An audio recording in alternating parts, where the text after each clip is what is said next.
Hello बच्चों, चलिए start करते हैं नए वीडियो। ठीक है, हमने प्रीवियस जो भी वेव टर्म्स है उनको हम लोग देख रहे थे। ठीक है, आज उसी को कंटिन्यू करते हैं। ठीक है, तो चलिए कुछ और वेव टर्म रह गए थे तो उनको आज हम लोग कंटिन्यू कर रहे हैं। तो हमारा जो नेक्स्ट वेव टर्म है उसी को कंटिन्यू कर रहा हूँ। ठीक है, नेक्स्ट जो वेव टर्म है वो है हमारा वेव नंबर, वो है हमारा अब वेव नंबर। ठीक है, उसी को कंटिन्यू कर रहा हूँ। इसको रिप्रेजेंट करते हैं हम लोग, इसको रिप्रेजेंट करते हैं हम लोग किससे? न्यू बार से। कुछ नहीं, भी लिख के ऊपर लाइन खींच दो। इसको क्या बोलते हैं? न्यू बार, या बार भी बोलिए, कोई दिक्कत नहीं है। ठीक है, चलिए इसमें समझते हैं कि number of wave present per unit, number of wave present per unit length, number of wave present per unit length is called क्या बेटा? number of wave present per unit length is called क्या? अपना wave number कहलाता है। क्या कहलाता है? Wave number. number of wave present per unit length is called क्या बेटा? Wave number. सेकेंड पॉइंट इसमें समझेंगे कि द यूनिट ऑफ, देखो देखो नेक्स्ट है कि the unit of wave number, the unit of क्या बेटा? Wave number, the unit of wave number, the unit of क्या बेटा? Wave number, the unit of wave number is क्या होगा? बोलो, पर सेंटीमीटर या पर मीटर होता है। ध्यान रखना, ठीक है, यहाँ पर ध्यान रहेगा। क्लियर है? Next, wave number is the बेटा रेसिप्रोकल ऑफ क्या बेटा? Wave length. ठीक है, wave number is the reciprocal of क्या बेटा? Wave length. वेव लेंथ का क्या है? रेसिप्रोकल होता है। यहां तक क्लियर है सभी को कि number of wave present per unit length is called क्या बेटा? वेव नंबर बोलते हैं। किसी को कोई यहां पे डाउट? बोलो, क्लियर है? चलो अब जरा इसको समझते हैं। ठीक है, हटाओ, चलो इसको जरा अब समझते हैं, फिर आगे बढ़ेंगे। पहले इसको समझते हैं क्या बोल रहा है, इसका डिफिनेशन जो बोला वो क्या बोला है कि नहीं। तो देखो जरा समझना। ये जो लेंथ है ना, ये मान लो कि 5 सेंटीमीटर, इस पे भी बना रहा हूँ मैं। ठीक है, ये फर्स्ट है,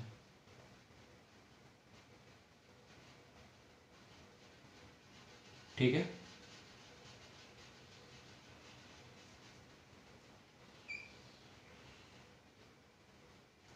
ठीक है। अब देखो ये एक क्रेस्ट और एक ट्रफ, मतलब एक साइकिल माना जाता है। तो यहाँ पे एक साइकिल, फिर यहाँ से उठाओ 2 साइकिल, फिर यहाँ से उठाओ 3 साइकिल, है कि नहीं? यहाँ पे 3 साइकिल है, ठीक है। और ये 5 सेंटीमीटर है इसका लेंथ, ठीक है। तो बोला है कि number of wave present per unit length, number of wave present per unit length is called क्या? Wave number. तो कितना वेव प्रेजेंट है? 1 2 3। अगर थोड़ा सा और आगे बढ़ाते हैं, चलो एक और साइकिल बना देते हैं। अब कितना प्रेजेंट है देखो तो, 1 2 3 और यहाँ 4 हो गया कि नहीं? देखो पूरा एक क्रिस्ट लेते हैं और एक टर्फ, कंप्लीट साइकिल जब टच करता है तो एक साइकिल कहा जाता है। यहाँ से उठाओ, यहाँ पर टच करो, एक साइकिल, फिर यहाँ से उठाओ और यहाँ टच करो, दूसरा साइकिल, फिर यहाँ से उठाओ और यहाँ टच करो, तीसरा साइकिल, फिर यहाँ से उठाओ और यहाँ टच करो, तो ये 4th साइकिल। तो 4th साइकिल हुआ। तो अगर मैं वेव नंबर कैलकुलेट करूँ इसके अनुसार तो क्या होगा? 4/5। देखो आएगा कि नहीं? बोलो, आएगा कि नहीं? ऐसे कैलकुलेट कर सकते हैं कि नहीं? अगर मैं एक और कंपैरिजन करूं, कंपेयर करने के लिए मैंने लिखा है इसको। चलो मैं एक और एग्जांपल लेता हूँ, बी। ठीक है, मान लो कि मैं बना रहा हूँ, ध्यान देना, छोटा बना रहा हूँ,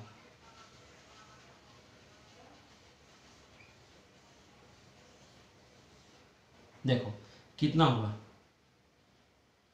1 2, काउंट करते चलो, 3 4 5, यहाँ पे क्या आ गया 6, और लेंथ अभी भी वही है 5। तो यहाँ भी अब क्या आ गया, वेव नंबर इक्वल टू क्या, 1 2 3 4 5 6 अपॉन क्या 5। देखो, तो ऐसे वेव नंबर हम निकाल सकते हैं। ये पर सेंटीमीटर आएगा आंसर इसका। ठीक है, ऐसे सोचते हैं। देखो, फील होना चाहिए, फील होना चाहिए। ठीक है, फील होना चाहिए। रेसिप्रोकल है, जो वेव नंबर है वो रेसिप्रोकल है किसके, वेव लेंथ के। क्लियर है कंसेप्ट। चलो अब आगे बढ़े। चलो अब नेक्स्ट देखते हैं, नेक्स्ट जो बेसिक टर्म है उसको देखते हैं। चलिए,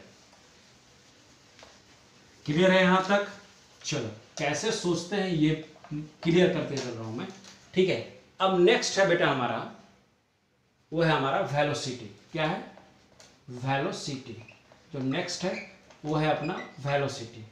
ठीक है, वेलोसिटी देखो c से रिप्रेजेंट कर रहे हैं इसे। ठीक है, तो वेलोसिटी लिख रहा हूं कि velocity of a wave, velocity of wave is, velocity of a wave is defined as distance, as क्या, distance covered by a wave, covered by a क्या बेटा, wave, covered by a wave in a second, in a क्या, second, इन 1 second. Clear है बात, clear है। अब देखो क्या लिखे थे, c इक्वल टू, पीछे भी मैंने लिखा था, न्यू इंटू क्या, lambda. c is the speed there, clear है, या वेलोसिटी बोलो। ठीक है, ये क्या था अपना, फ्रीक्वेंसी था, और ये क्या था, वेवलेंथ। क्लियर, बोलो बोलो, कोई डाउट यहां तक समझने में। या c इक्वल टू, ये भी लिख सकते हो तुम, lambda by T, T is time period. तो ये दोनों फॉर्म ध्यान रखना है। ठीक है, किसी को कोई दिक्कत हो तो पूछना है इसमें, वेलोसिटी वाले में। क्लियर है। अब देखो, समझते हुए चलना है, बस छोटे छोटे टर्म हैं, इनको ध्यान रखना है और आगे बढ़ते हुए चलना है कि नहीं, ज़्यादा परेशानी नहीं लेनी है। ठीक है, अब देखो जो इम्पोर्टेंट नोट है यहाँ तक जो मैंने पढ़ाया है, उसमें जो इम्पोर्टेंट पॉइंट है जो आपको याद रखना है क्वेश्चन पॉइंट ऑफ व्यू से, वो क्या है, वो है फ्रीक्वेंसी इक्वल टू क्या बेटा, c बाई लैम्डा।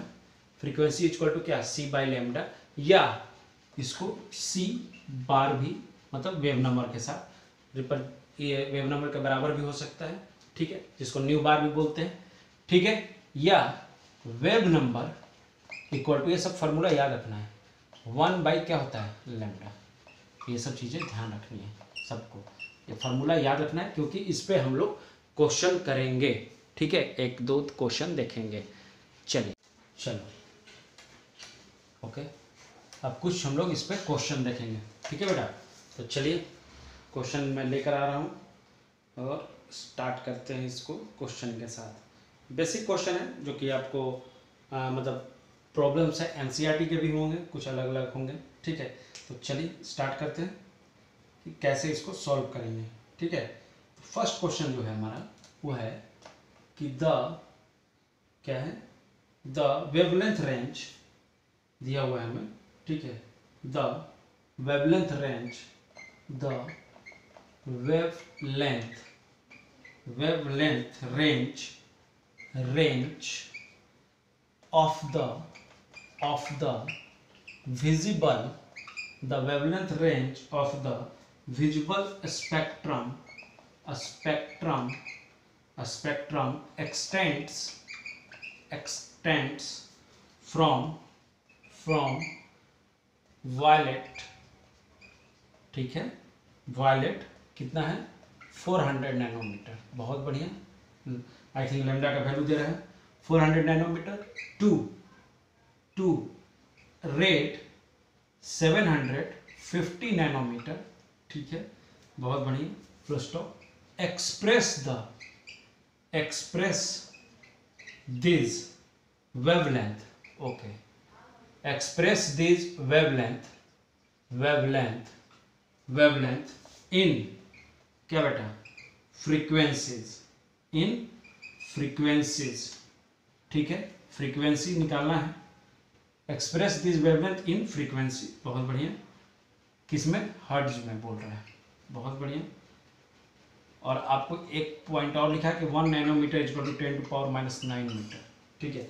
अब ये हिंट है कि आपको किसमें कन्वर्ट करके चलना है, तो आपका हर्ट्ज में आंसर आ जाएगा। लैम्डा का वैल्यू चेंज करते हुए चलना है मीटर में, ठीक है। तो चलिए सॉल्व कीजिए, आप कुछ टाइम लीजिए और इसको सॉल्व करना शुरू कीजिए। क्या है क्वेश्चन कि the wavelength range of the visual spectrum extend from violet to red, बहुत बढ़िया। Express this wavelength in frequency, express this wavelength in क्या फ्रीक्वेंसीज, ठीक है। तो जल्दी चलिए बताइए मेरे को और आगे बढ़ते हैं, ठीक है। जितना जल्दी बताइएगा उतना जल्दी हम लोग आगे बढ़ेंगे, ठीक है। जल्दी देखो कैसे सोचेंगे, क्या निकालना है हमें, फ्रीक्वेंसी निकालना है, मतलब न्यू निकालना है। तो न्यू इक्वल टू क्या होता है c/λ, यही होता है फार्मूला। यही फार्मूला हमको यूज करते हुए क्वेश्चन को सॉल्व करना है। मैंने आपको एक हिंट दिया, तो चलिए स्टार्ट कीजिए, आगे बढ़िए, जल्दी जल्दी जल्दी सॉल्व करें, नेक्स्ट जल्दी बनाना है, ठीक है। तो जल्दी से इसको आगे बढ़ते हुए बनाएंगे इसी पे, ठीक है। क्या करूँगा, हटाऊँ इसको, क्वेश्चन को हटा देता हूँ, कुछ जगह मिलेगा हमको बनाने के लिए, ठीक है। क्वेश्चन तो है मेरे पास, चलिए। तो क्वेश्चन में दिया हुआ है कि the wavelength range of the visual spectrum extend from violet इतना इतना इतना, ओके। तो एक ऐसे बनाएंगे, क्या लिखूंगा, फ्रीक्वेंसी ऑफ क्या वायलेट, फ्रीक्वेंसी ऑफ क्या वायलेट लाइट। तो न्यू इक्वल टू क्या होता है c/λ होता है, बस c का वैल्यू क्या 3 × 10⁸ मीटर पर सेकेंड अपॉन, इसका नैनोमीटर में दिया हुआ है आई थिंक, यस। तो उसको मीटर में चेंज कर देंगे तो 400 × 10⁻⁹ से क्या कर दो, मल्टीप्लाई कर दो, इसको सॉल्व करो। तो आई थिंक हम लोग इसको सॉल्व करोगे तो आई थिंक 7.5 × 10⁻14 हर्ट्ज आना चाहिए, देख लेना, ठीक है।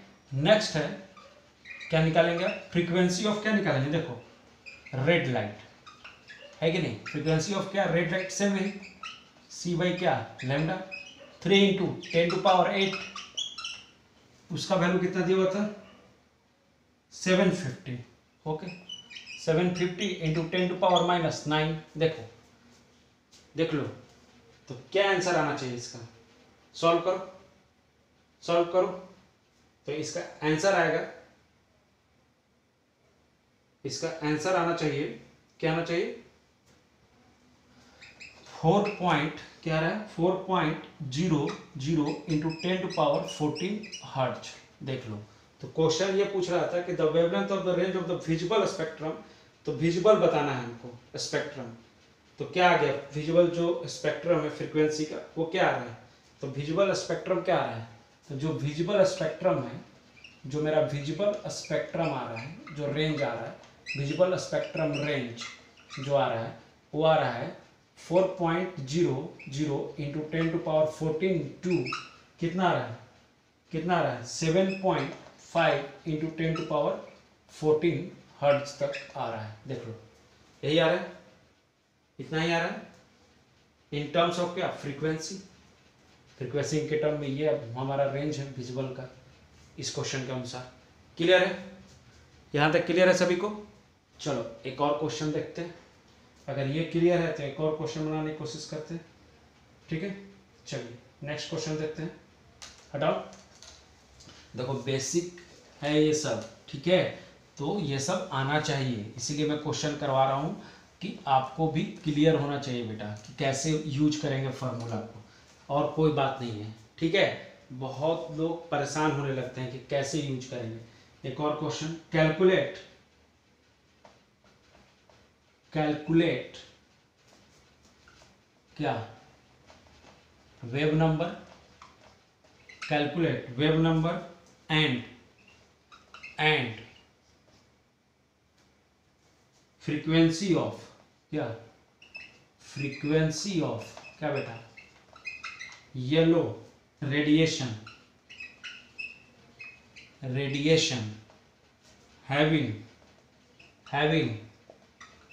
having wavelength